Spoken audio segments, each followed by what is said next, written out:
Nou vriende, goeiemôre. Ons is die Here nog dankbaar dat ons andermaal weer kan saam wees rondom sy woord.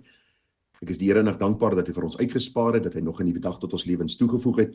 En mag u en ek vandag so lewe dat ons die Here in alles welbehaaglik sal wees. Kom ons pleit by die Here dat ons in hierdie dag sonde sal vermy, dat ons oë gefestig sal hou op Jesus die leidsman en volëinder van ons geloof. Nou vriende, ons is besig met hierdie baie besondere gedagte van verslawings. Is dit 'n siekte of sonde? En die gebed van my hart is dat die Here vir ons wysheid ook sal gee by vanmôre se oordeenking. Ons het al reeds hanteer die gedagte dat verslawings is nie 'n siekte nie, maar is 'n sonde. Ons het 'n bietjie gekyk na die gedagte, die sonde waarin die verslaafde vasgevang is eintlik maar die sonde van selfaanbidding of selfvervulling. En vanmôre gaan ons bietjie kyk na die derde gedagte, ware en blywende verandering kan alleenlik van binne na buite geskied in die krag van die Heilige Gees. Nou vriende, hierdie is 'n baie belangrike saak, want u sien daar is baie mense deur die eeue wat al probeer verander het. Ons kry organisasies soos die AA waar drankverslaafdes by aansluit en dan hou hulle mekaar mede verantwoordelik en ek wil nie sê dat hierdie goed noodwendig verkeerd is nie, maar as 'n mens kyk die aanloop na en dan ook die hele prosedure en dan soos ek met 'n oom gepraat het self nadat hy 20, 25 jaar al los was van die drank, vir my bly sê het, ek bly 'n verslaafde, en ek moet dit self heeldag vir my sê, sodat ek van die verslawing af kan wegkom, en ek moes op 'n stadium met hom gepraat van oom gesê het, oom, jy is nie meer 'n verslaafde nie, as die Here jou waarlik vrygemaak het, is jy vry.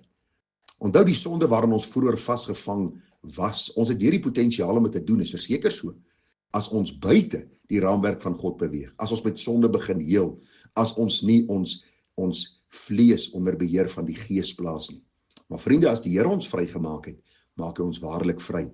En daarom is die Bybel baie duidelik daaroor, dat blywende verandering, nie tydelike verandering nie, maar blywende verandering vind nie plaas deur groepe wat gestig word nie, maar juis deur die Heilige Gees, wat in ons harte 'n verandering kom bring, 'n hartsverandering kom bring, wat 'n gedragsverandering teweeg sal bring. Nou vriende, blywende verandering is onmoontlik sonder die krag van die Heilige Gees.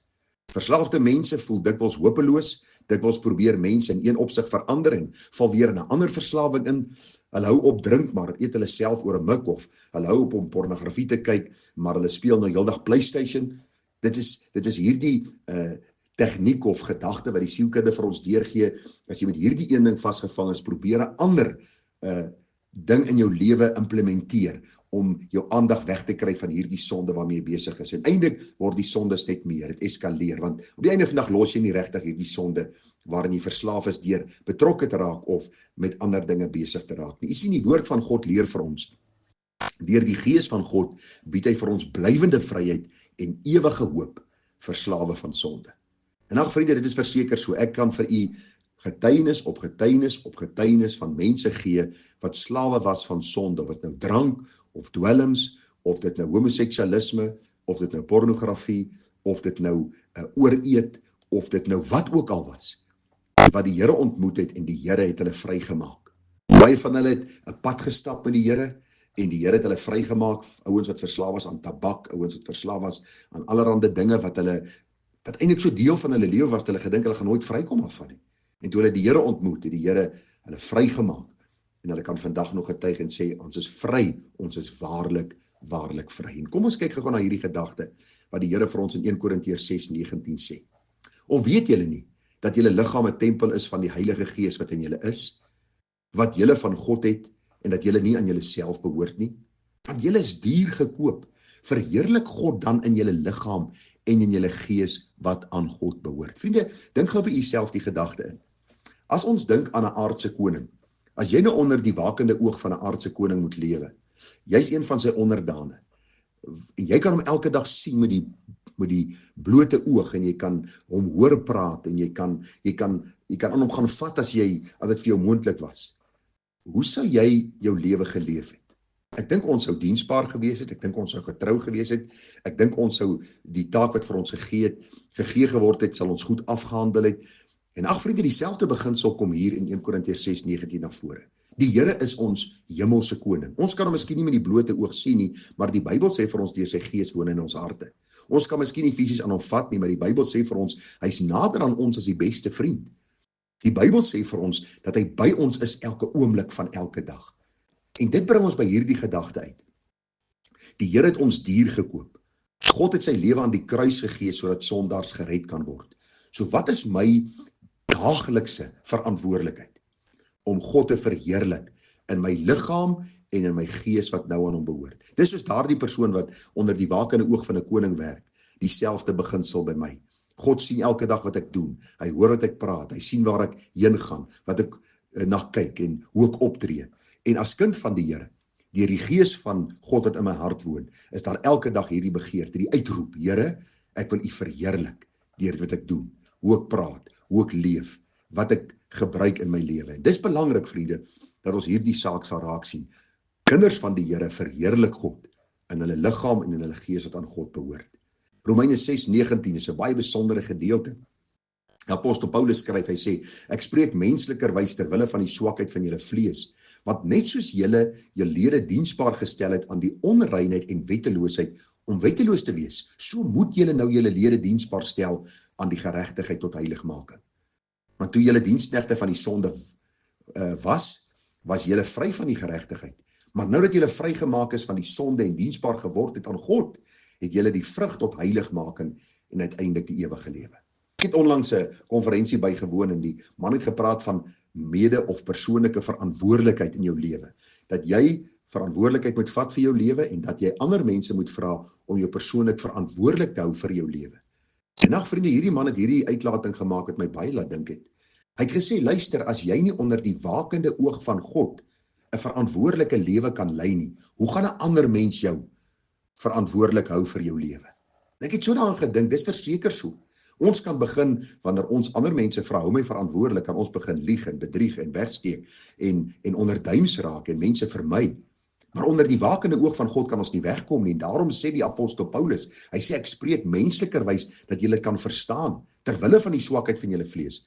Elke dag sê ek vir die Here, my vlees is swak. Vandag het ek die potensiaal om te val, maar Here, die Bybel sê vir my, soos ek my lede diensbaar gestel het aan die sonde en wetteloosheid en onreinheid, help my dat ek nou my lede diensbaar sal stel tot die geregtigheid en heiligmaking. Met ander woorde, om die regte te doen en voor God heilig te lewe. Eenkant gesit van die wêreld, heilig vir God, diensbaar vir God. Die Bybel sê ons was diensknegte van sonde, maar nou is ons vry. Vriende, 'n dienskneg is nie iemand wat op die einde van die dag kan maak wat hy wil nie. 'n Dienskneg is aan 'n heer onderworpe. En die Bybel sê vir ons, die dag toe die Here ons uit die koninkryk van Satan kom uithaal het hy ons hierdie vryheid van bande kom gee. Hy het ons 'n nuwe lewe kom gee. En nou sê hy, stel jouself diensbaar aan my. En vriende, ons doen dit met 'n gewillige hart. Ons doen dit met 'n dankbare hart. As u die Ou Testament gaan lees, dan sien ons daar was slawe gewees wat verplig was. Hulle was gevang en hulle was verplig om slawe te wees. En dan was hierdie slaaf, het 'n tydperk deurgegaan. En dan was daar vryheid vir hom gegee. En as hy dan sou kies om by sy Heer te bly, was daar sekere tekens wat aan sy liggaam aangebring was. En dis dieselfde gedagte hier. As ons deur die Here vrygemaak is uit die koninkryk van Satan, dan kom ons sê ons Here, ons wil vrywillige diensknegte van U wees. Waarom? Omdat U vir ons lewe gee en lewe in oorvloed. En daarom sê die Bybel vir ons, nou dat ons vrygemaak is van die sonde, het ons diensbaar geword aan God.